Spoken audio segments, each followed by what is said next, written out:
যদি কারো ধ্বংস দেখে আপনার মনে আনন্দ অনুভূত হয় এবং আপনার ঠোঁটের কোণায় এক চিলতে হাসি ফুটে ওঠে, তাহলে বুঝে নিতে হবে আপনার চাইতে অধিক পরিমাণে ধ্বংস এই পৃথিবীতে এখনো কেউ হয়নি।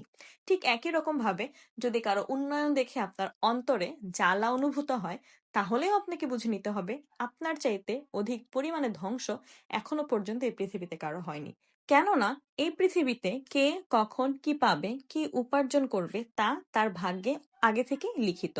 অর্থাৎ আপনার আশেপাশে কেউ যদি কিছু উপার্জন করে থাকে, কিছু পেয়ে থাকে, তা তার ভাগ্যের ফলে সে পেয়েছে, অথবা সে তার পরিশ্রমের মাধ্যমে তা উপার্জন করে নিয়েছে। তাই অন্যের পরিশ্রমের মাধ্যমে উপার্জন করা ফলকে দেখে আপনি ঈর্ষান্বিত না হয়ে, তার প্রতি জেলাস না হয়ে, নিজে কিছু উপার্জন করে নিজের যোগ্যতা প্রমাণ করার চেষ্টা করুন এবং তাকেও তার প্রাপ্তির জন্য অ্যাপ্রিসিয়েট করার চেষ্টা করুন। দেখবেন তখন দুনিয়াটা আপনার কাছে আরো বেশি উপভোগ্য মনে হবে, তখন সবকিছু অনেক পজিটিভ লাগবে। তাই অন্যকে দেখে জেলাস এবং স্যাড না হয়ে let's spread love, appreciation and positivity.